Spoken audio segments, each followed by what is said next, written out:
지금도 제가 집이 없는데 네. 지금 이렇게 자금 끌어모아서 집 사야 됩니까 하면 전 무조건 사라고 합니다.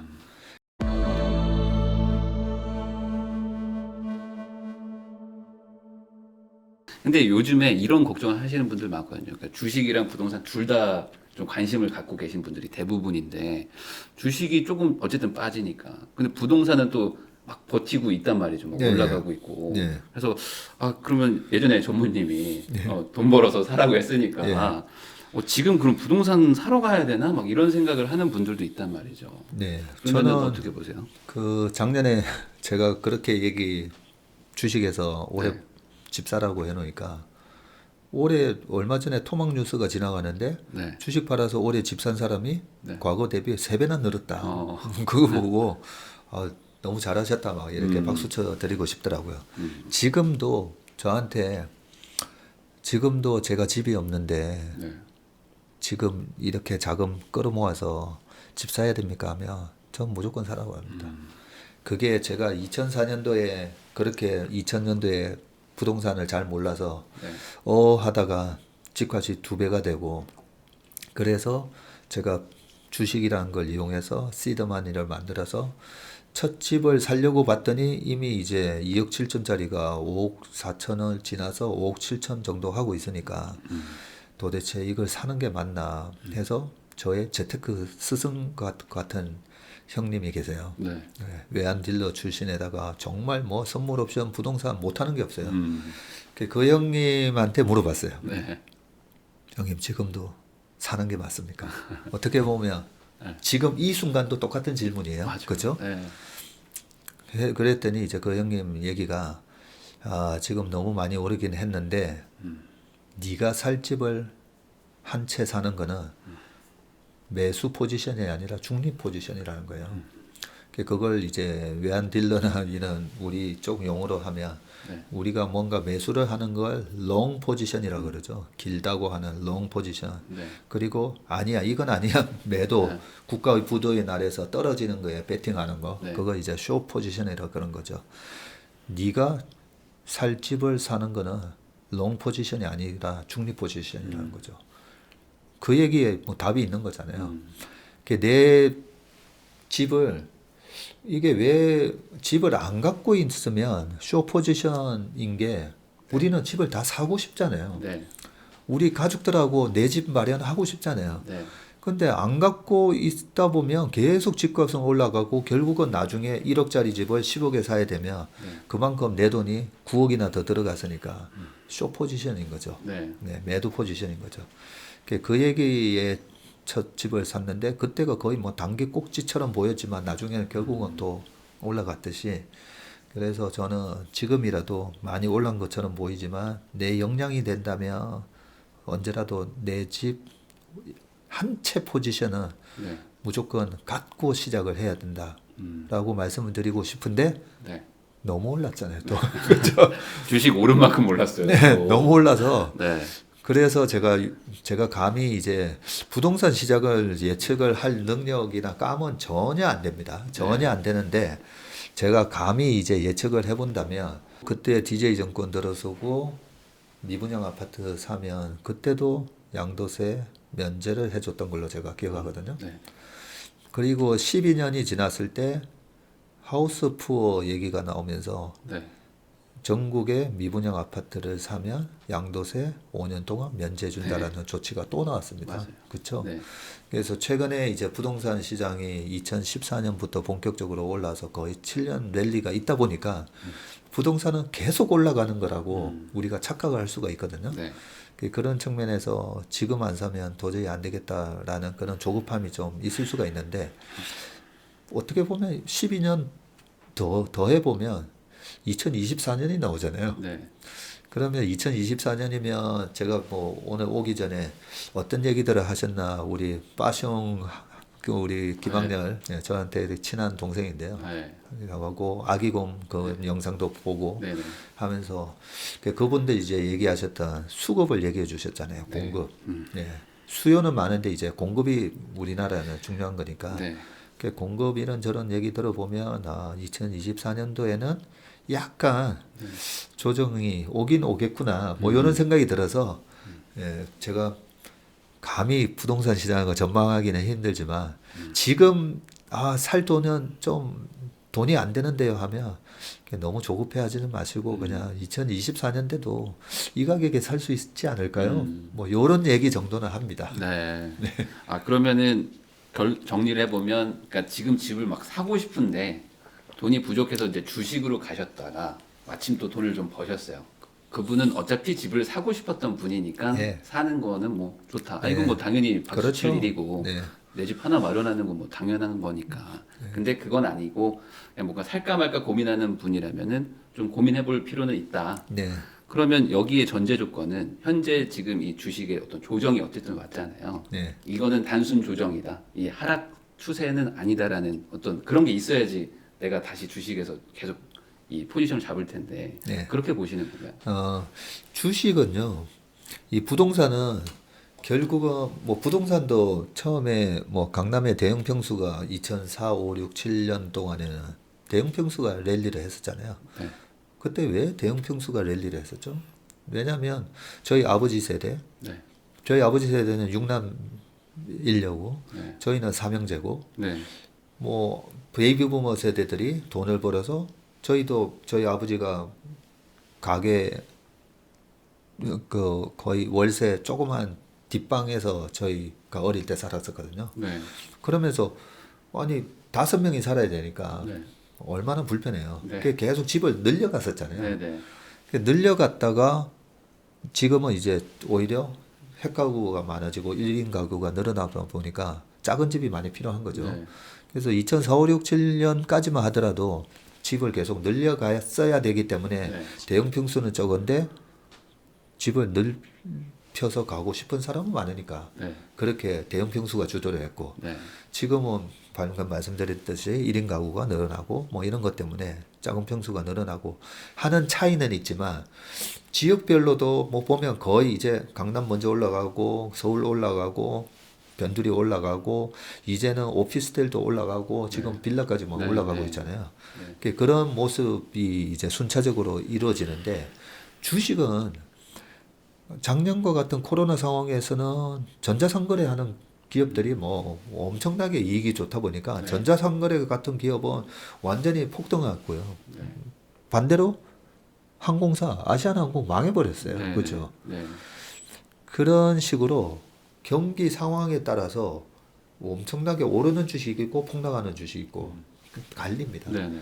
그래서 질문하신 게 지금은 주가가 조정을 받고 있는데 내년 주식 시장이 투자할 만한 시장인가라는 질문에 대한 답은 지금 이 상황에서 내년에 경기 상황에 따라서 내년에 3배, 5배 이렇게 올라가는 주식이 있고요. 네. 올해까지 좋았는데 내년에 3, 40% 빠지는 주식들이 또 있을 거거든요. 그래서 주식은 조금은 부동산하고 다르게 네. 경기 상황에 맞는 거기에 이익 모멘텀이 나타나는 그런 기업을 좀 골라서 사야 되다 보니까 작년부터 올해까지는 주식으로 돈 벌기가 되게 쉬운 장이었는데 네. 올해는 제가 그랬거든요. 또 부동산을 사시라고 했던 또 다른 이유가 네. 그렇게 작년에 쉽게 번 돈을 지키기가 힘들기 때문에 제가 부동산에 네. 사라고 하면서 주식으로 번 돈은 땅에 묻으라는 얘기를 제가 그렇게 얘기를 했었는데 벌써 지난주에 전무님 작년에 번 것까지 다 까먹었어요. 라는 분들이 아이고. 속출하고 계세요. 요 조정장이에요? 네. 요 정도 2,900까지 빠졌다가 다시 3,000 됐거든요. 네. 그런데도 올해 번 것뿐만 아니라 작년에 번 것까지 다 까먹었어요 하는 분들이 계세요. 근데 자세히 보시면 삼성전자가 96,000 갔다가 네. 6만 원대 갔어요. 그렇죠. 7만 초반이죠. 네. 그러면 삼성전자만 갖고 계신 분들만 하더라도 삼성전자를 특히나 쌀 때 사가지고 그냥 갖고 계신 분들하고 삼성전자를 뭘 가격 불문하고 무조건 사는 거지 해가지고 계속 사셨던 분들은 네. 평균 단가가 7만 5천 원 정도 됐으면 그러겠죠. 마이너스 난 거예요. 네네. 그렇죠. 네. 그런 거기 때문에 지금 뭐 내년, 내후년 어려운 장은 맞는데 네. 약간은 기본 주식으로 따지면 수학의 거의 기초가 작년이었다면 산수 푸는 수준이었다면 올해부터 이제 수학의 실력 편으로 들어갔고요. 내년 장은 수학의 실력의 응용편, 뭐 응용 문제 푸는 네. 네, 그런 수준이기 때문에 네. 조금은 주식은 조금 조심해서 이렇게 투자를 해야 될 것 같습니다. 네, 그렇죠. 이게 사실 뭐 거의 뭐 십몇 년 만에 온 정말 대세 상승장이었기 때문에 네. 뭐 뭘 사든지 대부분 벌었잖아요. 물론 다른 사람은 더 많이 벌어서 속상하시긴 하지만 정말 그냥 저 계좌 어떻게 만들어요 하는 분들도 들어와서 뭐 정말 이상한 거 안 했으면 네. 돈 벌었는데 그러니까요. 이제는 그게 아니고 정말 이제 실력이 이제 있어야 되는 이제 개별 종목들이 막 움직이니까 그러니까 여기 자신 없으면은 조금 조심하시라라는 얘기로 저는 이해가 되네요. 네. 그러면은 뭐 혹시 지금 이런 주식을 좀 가지고 있으면 좀 이런 주식을 가지고 있으면 좀 불안하다. 어떤 그런 뭐 섹터라든지 뭐 그런 게 좀 있을까요? 정 대표님 주식 투자 하시는 거 맞나요? 저는 안 합니다. 혹시나 하게 되면 여긴 피해 가려고. 그게 하지 말아야 될 주식은 네. 작년에 제가 방송 나와서 그렇게 강세론자처럼 얘기하면서도 네. 사면 안 되는 주식 3가지 정도 있다라고 말씀을 드렸었는데 그 중에 하나가 작년 5월 뭐 이때까지만 하더라도 한진칼이 경영권 분쟁 때문에 네. 막 주가가 급등해 있었거든요. 그렇죠. 그러니까 솔직히 보면 그런 코로나라는 경제 위기에 네. 임직원들이 정말 똘똘 뭉쳐서 네. 그 위기를 극복해야 되는데 형제들끼리 그렇게 싸우고 있는 거잖아요. 네네. 그러면 밑에 직원들이 봤을 때는 뭐 일할 맛이 나겠습니까, 그죠? 그러니까 그런 분위기였기 때문에 그런데 경영권 분쟁이라고 하다 보니까 주가는 또 되게 많이 올라 있었어요. 네. 그러니까 예를 들면 아까 적정 가치, 적정 가치는 저거는 뭐 10억짜리인데 한 35억 하고 있었던 거죠. 그래서 제가 혹시라도 그런 주식 사실까봐 경영권 이런 위기 속에 경영권 분쟁을 제가 지금은 이제 한진칼이라고 말씀드렸지만 네. 경영권 분쟁을 하고 있는 회사는 사면 안 되고 그 다음에 주식은 내년 내후년에 대한 이익에 대한 전망이 좀 명확해야 됩니다. 명확해야 되는데 코로나 바이러스 과거에 신종플루 과거에 코로나 사스 뭐 등등 바이러스를 이렇게 우리가 공부를 해보면 진단 키트가 과연 네. 내년 내후년 2022년 2023년에도 코로나 진단 키트를 하고 있을까 이게 과학적으로 말이 안 되는 게 이렇게 백신을 맞던 이렇게 확진자가 늘어나잖아요. 네. 그러면 결국은 집단 면역이 되는 거잖아요. 네네. 그래서 예전에 그 유명했던 1918년에서 19년 스페인 독감 때도 보면 네. 없어졌어요. 왜 네. 없어졌겠어요? 다 면역이 생긴 거예요. 뭐 그때 백신이 있는 것도 아닐 텐데. 그러니까요. 그래서 죽었던가 아니면 거기서 극복해서 면역 이제 항체가 생기는 거죠. 네. 그걸로 없어진 것처럼 진단 키트는 2022년 내년만 하더라도 코로나를 과연 진단하고 있을까? 예, 그렇게 보면 작년에 떼돈을 벌었지만 네. 2, 3년 뒤를 보면 그 이익이 반토막이 아니라 거의 뭐 한 80% 급감할 게 뻔하기 때문에 네. 그 코로나로 수혜를 받는 기업은 또 피하시라고 오히려. 근데 방송에서는 코로나 수혜주가 뭔지 막 한창 얘기하고 있을 때였죠. 네네. 근데 저는 이제 좀 반대로 아. 코로나 수혜주는 피하시라는 얘기를 좀 했고요. 네. 세 번째는 우리나라가 수출로 먹고 사는 나라잖아요. 네. 이거는 뭐 평생 주식시장에 우리가 투자를 할 때 어떤 기업에 투자해야 되나라는 판단 기준으로 쓰시면 돼요. 달러를 잘 네. 벌어오는 기업을 하면 돼요. 네. 그러면 아마존이라는 그런 사이트에서 잘 팔리는 그런 제품을 만드는 기업이 작년에도 있었어요. 네. 그런 기업들에 투자를 하시라는 얘기였고 최근에 보면 우리나라 섹터 중에 지금 보면 엔터테인먼트 섹터가 제일 강하거든요. 왜냐하면 방탄소년단이 나가가지고 뭐 티켓이 그냥 바로 매진돼 버리잖아요. 네네. 그러면 그게 우리나라에서 5,200만 인구만 대상으로 하는 게 아니라 BTS 같은 경우는 뭐 전 세계에서 난리잖아요. 네. 그런 기업들이 결국은 달러를 잘 벌어오는 기업이라는 거죠. 네. 예, 그런 식으로 이제 우리가 판단을 하면 되고, 그래서 너무 오래까지 뭐 진단 키트뿐만 아니라 고무장갑, 라텍스, 네. 우리가 이게 가수요가 있으면 네. 나중에 반드시 크게 주가가 떨어지거든요. 공급이 초과돼서 네. 되니까. 예를 들면 이제 마스크죠. 그렇죠. 마스크 작년에 없어서 난리였는데 지금은 마스크가 남아 돌아서 마스크 벌써 마스크 공장들 막 망하고 있잖아요. 네네네. 그런 것처럼 엄청난 가수요가 있었고 내년에는 아니 왜 이런 수출용 장갑, 수술용 장갑, 이런 라텍스 이런 게 왜 안 팔리지? 네. 뭐 이럴 수가 있어요. 네네. 그렇게 보면 우리가 어떤 기업을 피해야 될지 좀 알 수가 있는 거죠. 이게 이 부동산 건설도 똑같은 게 예전에 4대강 사업할 때 아. 그렇게 포크레인하고 덤프 트럭이 부족하니까 예. 막 중고 막 사서 막 예. 엄청 부자 되신 분들 많아요. 장비 업체들이. 어. 근데 그분들이 되게 많이 망했어요.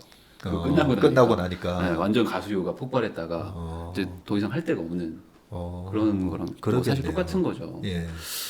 그러면 방금 말씀하신 거에서 제가 이 질문을 안 할 수가 없을 것 같은 게 우리나라는 기본적으로 수출 국가고 거기에다가 달러를 벌어오는 게 뭐 그게 어찌 보면 뭐 목표인 나라죠. 우리나라는 그게 없으면 그게 작동하지 않으면 나라가 이제 위험해지는 거고. 네.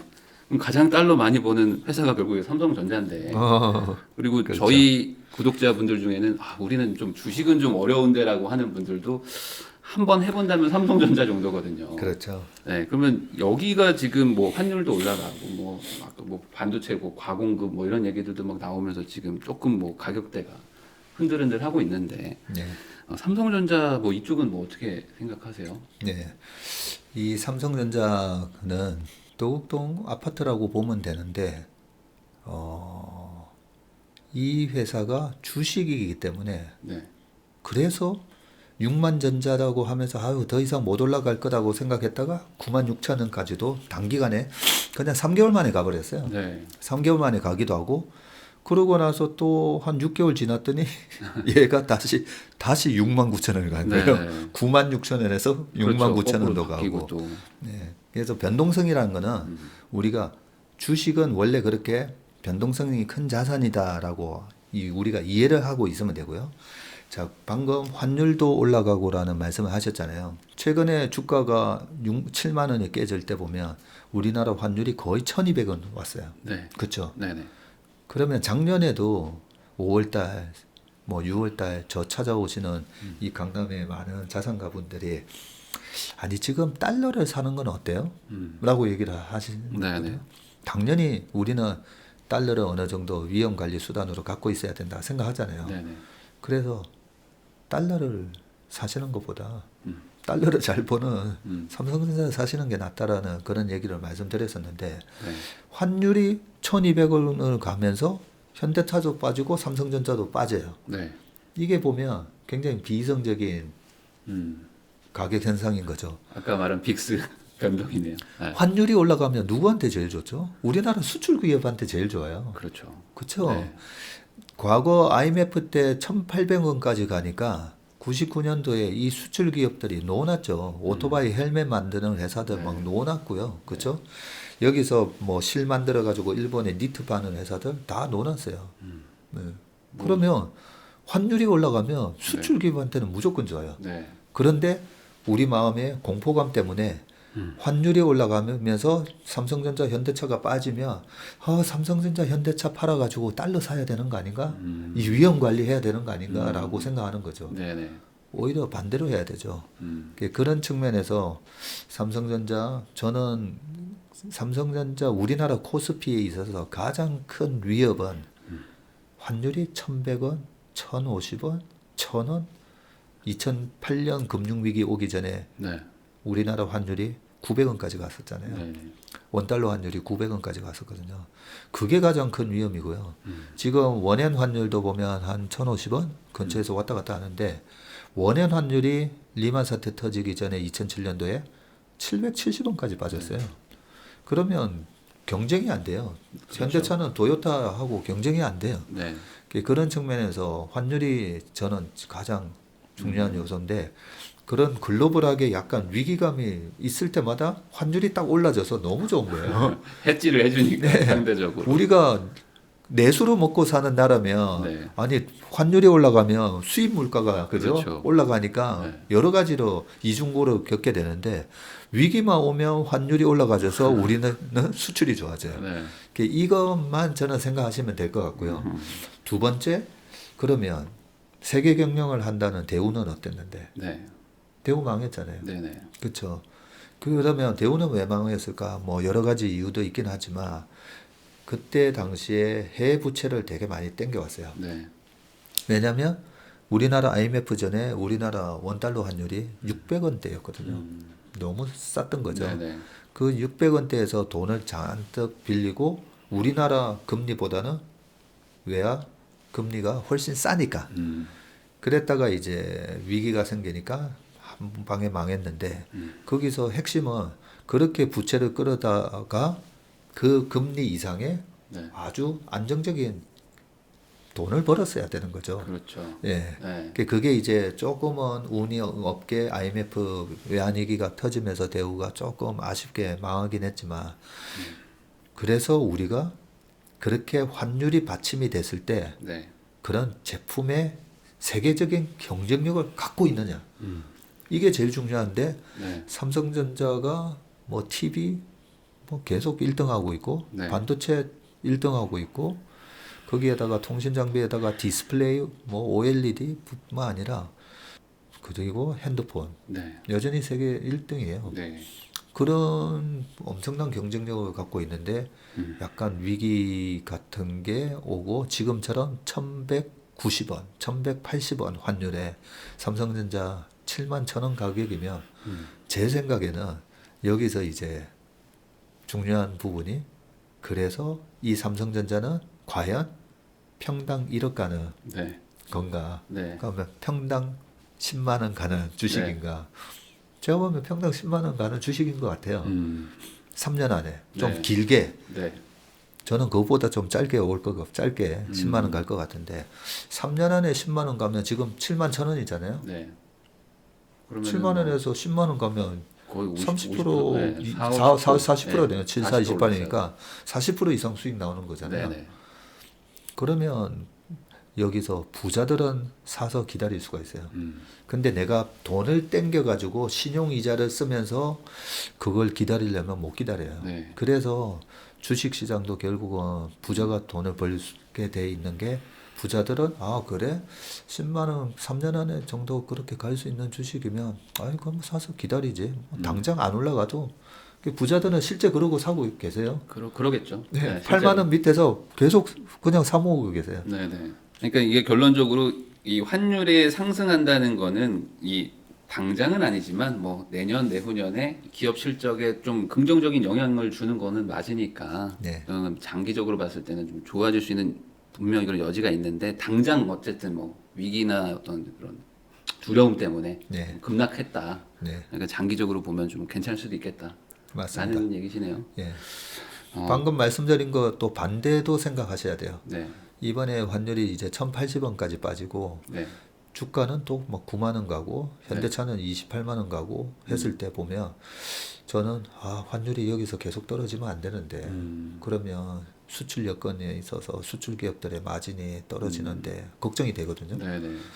걱정이 되는데 주가는 오히려 또 반대로 그죠? 환율은 떨어지고 네. 있는데 막 올라가죠. 네네. 그래서 우리가 언제 주식을 팔아야 되느냐 파는 게 되게 어렵잖아요. 네네. 그럴 때는 또 이 시장이 잘못 해석하고 있는 거와 다른 나만의 또 약간 외롭기는 하지만 아닌데 1,100원 밑으로 떨어졌으면 네. 삼성전자 현대차한테 또 안 좋은데 네. 이런 마음으로 좀 과열권에서는 또 주식을 또 일부 또 이익 실현하는 방법으로 쓰시면 될 것 같습니다. 네. 그러니까 환율과 반대로 움직이는 걸로 생각하면 좀 좋겠네요. 환율이 네. 올라가면 뭔가 기업들의 위기가 올 수 있다라고 생각하는 게 아니고 야, 이제 좀 투자하러 가자. 그렇죠.